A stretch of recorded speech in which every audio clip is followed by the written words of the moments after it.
10th fail हो सकते हो, 12th फेल हो सकते हो, कैट फेल मत होना, बहुत कम टाइम बचा है। ऐसे कैट में कोई फेल भी नहीं होता है, हाँ पास कुछ कम लोग होते हैं। तो अगर 2 स्टेप भी तुम पीछे रह गए अपने कैट प्रिपरेशन से तो बहुत पीछे हो जाओगे, क्योंकि जिंदगी की रेस में आपको एक जगह खड़ा होना होता है, लोग आपसे आगे चले जाते हैं। तो मैं 2 क्वेश्चन करने वाला हूं, नो बकवास, सीधी बात। क्वेश्चन नंबर 1 आपके स्क्रीन पे है, वीडियो को करो पॉज, क्वेश्चन सॉल्व करो।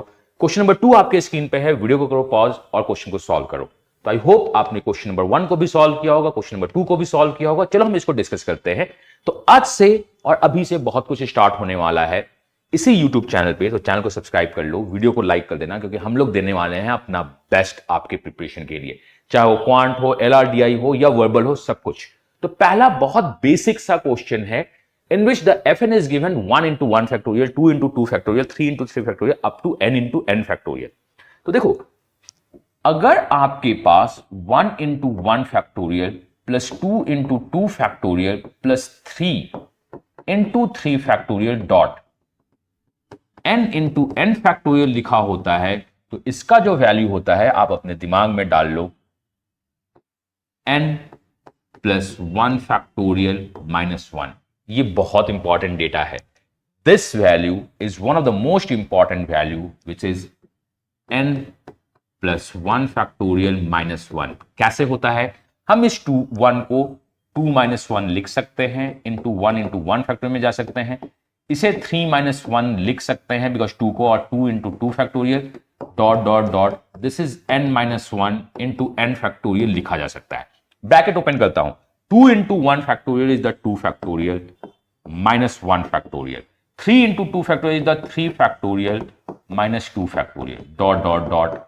यहां जो मैंने लिखा है ये है n plus 1 minus 1. So ये जो लिखा है, क्या लिखा हुआ है? n plus 1 minus 1. n plus 1 into n is n plus 1 factorial minus n factorial. तो देखो, ये 2 factorial इससे कैंसिल आउट होगा, 3 factorial यहां कैंसिल आउट होगा, सारे कैंसिल आउट होंगे। बचेगा हमारे पास क्या? बचेगा हमारे पास n प्लस 1 फैक्टोरियल माइनस 1। तो ये आउटकम हमारे लिए सबसे इंपॉर्टेंट आउटकम दिखता है, और इस आउटकम पे बहुत बार बहुत सारे क्वेश्चंस पूछे गए। तो हमें क्वेश्चन सॉल्व करना है कि बॉस, अगर मेरे पास fn दिया हुआ है इस टाइप का, तो मेरे पास दिया हुआ है क्या? This value. मेरे पास दिया हुआ है दिस वैल्यू। तो चलो हम लोग निकालते हैं व्हाट इज f98। अगर आपके पास f98 दिया है तो ये क्या है? 99 फैक्टोरियल माइनस 1, बिकॉज n अगर यहां होता है तो यहां n प्लस होता है। f108 अगर आपके पास दिया हुआ है तो ये दिया है 109 factorial minus 1। Let's solve this question. कैसे सॉल्व करना है? बस हमारे साथ देखना है कि आखिर हो क्या रहा है। तो हमारे पास दिया हुआ क्या है? हमें निकालना है इन दोनों के समेशन को 101 से डिवाइड करो। तो अगर मैं इसको ऐड करूं तो हमारे पास क्या है? 99 factorial plus 109 factorial minus 2 divide by 101। तो चलो अब हम यहां पे हम यूज करते हैं Wilson theorem. Wilson theorem states that अगर मेरे पास प्राइम नंबर है और फैक्टोरियल 2 से कम है, तो अगर आपके पास प्राइम नंबर है और p माइनस 2 को डिवाइड करते हो तो रिमाइंडर हमेशा 1 मिलता है। तो यहां जो रिमाइंडर मिलेगा वो 1 मिलेगा। 109 फैक्टोरियल 10 से 1 से बड़ा है तो इसमें 101 है, ये रिमाइंडर 0 देगा। सो 1 प्लस 0 माइनस 2, वैल्यू कितनी हो जाएगी? -1। अगर हम इसे सॉल्व करेंगे तो, और 100 के लिए -1 रिमाइंडर का मतलब होता है 101 के लिए -1 रिमाइंडर का मतलब होता है 100, और यही मेरा आंसर है। तो मुझे बताने में आपको टाइम लगा होगा 2-3 मिनट, बट अगर आपको ये कॉन्सेप्ट पता है और आगे से आप इस टाइप के क्वेश्चंस एग्जाम में आए तो डेफिनेटली सॉल्व करना। This is one of the question जो आपके लाइफ को बना सकता है, और हम यहां पे लाइफ नहीं आपके एग्जाम्स को बताने के लिए आए हैं। तो this is question number 1, solve करना बनता है। क्वेश्चन नंबर 2 की तरफ आगे बढ़ते हैं अब। So what is question number 2? You have a plus B plus C equal to 2, a square plus B square plus C square equal to 12, then what is the value? तो चलो मैं इसमें पहले बताता हूं जनरल तरीका, मेथड 1, जो इस टॉपिक, इस क्वेश्चन के साथ लग जाएगा। फिर हम लोग देखेंगे standard way, how to solve these question the best way possible. यहां पे क्या है? A B C are the real numbers. अगर ये रियल नंबर हैं तो पहला क्या है? सिंस ए बी सी का कोफिशिएंट सेम है, ए स्क्वायर बी स्क्वायर सी स्क्वायर का कोफिशिएंट सेम है, और मुझे काम किस में करना है? मुझे काम ए में करना है। तो मैं ये मान लेता हूं कि let's assume B equal to C. चलो हम ये मान के देखते हैं कि बी इक्वल टू सी है। तो यहां से क्या निकलेगा? यहां से निकलेगा a plus 2b is equal to 2। तो यहां से b की वैल्यू क्या निकलेगी, यहां से b की वैल्यू निकलेगी 2 माइनस ए डिवाइड बाई 2, क्योंकि हम इसमें लगा के आ रहे हैं सिमिलैरिटी। बट सिमिलैरिटी लगता कब है, अलजेब्रा में सिमिलैरिटी तभी लगती है जब सारे कोफिशिएंट इक्वल हैं, मतलब ये एक दूसरे को रिप्लेस कर सकते हैं, सबकी वैल्यू सेम है। अब मैं इस 2 माइनस ए को यहां पुट करता हूं, तो यहां क्या हो जाएगा A square plus B square becomes 2b square. तो यहां में डालना है 2 into 2 minus A divide by 2 का whole square is equal to 12। आइए इसे देखते हैं। दिस वैल्यू अगर ये निकलेगा तो क्या निकलेगा ए स्क्वायर, अगर मैं इसको स्क्वायर करता हूं तो ये दिखेगा 2 into A square 4 plus A square minus 4a divide by 4 is equal to 12। अब हमें करना क्या है, हमें कुछ नहीं करना है, यहां से यहां 2 और सर एक जगह 2 मल्टीप्लाई करते हैं, तो यहां दिखेगा 2a स्क्वायर प्लस, अगर हम यहां 2 से मल्टीप्लाई करो ये कैंसिल आउट होगा, दिखेगा 4 plus A square minus 4a और 2 से मल्टीप्लाई करो ये दिखेगा 24। हमारे पास 2a square, A square is 3a square minus 4a, ये जब इधर आएगा तो हो जाएगा 24 minus this minus 20 equal to 0। अब देखो प्रोडक्ट हमारा कितना है 3 और मिडिल टर्म में स्प्लिट कर रहा हूं, 3 और 20 इज द माइनस 60। माइनस 60 को मैं स्प्लिट करके लिख सकता हूं 3a square minus 6a, this is minus 6a and the minus 10a, but यहां पे अगर हम प्लस डाल दे 6a minus 10a is the minus 4a minus 20 is equal to 0। अब यहां से क्या हो जाएगा, this is what 3a common a plus 2, this is a plus 2 और यहां से माइनस 10 कॉमन लेते हैं, दिखेगा a plus 2 equal to 0। So ये दिखेगा 3a माइनस 10 और दिखेगा a plus 2 is equal to 0। So a की जो वैल्यू यहां से होगी वो होगी 10/3 और a की वैल्यू क्या होगी -2। तो ये मेरा मिनिमम वैल्यू होगा और ये मेरा मैक्सिमम होगा। इस टाइप से एग्जाम में बहुत बार क्वेश्चन दिखे हैं, तो आप इसको सिमिलैरिटी के थ्रू बहुत आराम से बना सकते हो। अगर आपको बेसिक पता है तो किसी भी दो को इक्वल मानो, वहां से वैल्यूज निकाल कर उसमें पुट कर दो, क्वाड्रेटिक इक्वेशन बना लो, आपका मैक्सिमम मिनिमम सॉल्व हो जाएगा। So this is what the similarity.